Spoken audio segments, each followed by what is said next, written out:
യേശുവെ നന്ദി, യേശുവെ സ്തോത്രം, യേശുവെ ആരാധന. ശുദ്ധീകരണ സ്ഥലത്തെക്കുറിച്ച് സൂചന നൽകുന്ന ഒരു പഴയ നിയമ വേദഭാഗമാണ് യെശയ്യാ പ്രവാചകന്റെ പുസ്തകം 4-ാം അധ്യായം 4-ാം തിരുവചനം.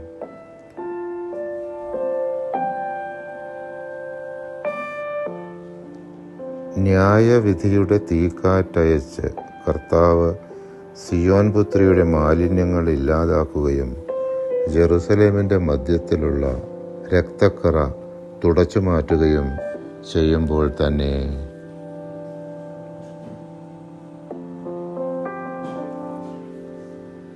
ശുദ്ധീകരണ സ്ഥലത്തിൽ കഷ്ടത അനുഭവിക്കുന്ന ആത്മാക്കൾക്ക് വേണ്ടി നമുക്ക് പ്രാർത്ഥിക്കാം. നിത്യപിതാവേ, അങ്ങയുടെ ദിവ്യസുതനായ ഈശോ മിശിഹായുടെ ഏറ്റവും വിലയേറിയ തിരുരക്തം ലോകമെങ്ങും ഇന്ന് അർപ്പിക്കപ്പെടുന്ന വിശുദ്ധ ബലികളോട് ചേർത്ത് ശുദ്ധീകരണ സ്ഥലത്തിലെ എല്ലാ വിശുദ്ധ ആത്മാക്കൾക്കായും എല്ലായിടത്തുമുള്ള പാപികൾക്കായും ആഗോള സഭയിലും എൻ്റെ ഭവനത്തിലും കുടുംബത്തിലുമുള്ള എല്ലാ പാപികൾക്കുമായി ഞാൻ സമർപ്പിക്കുന്നു. ആമേൻ.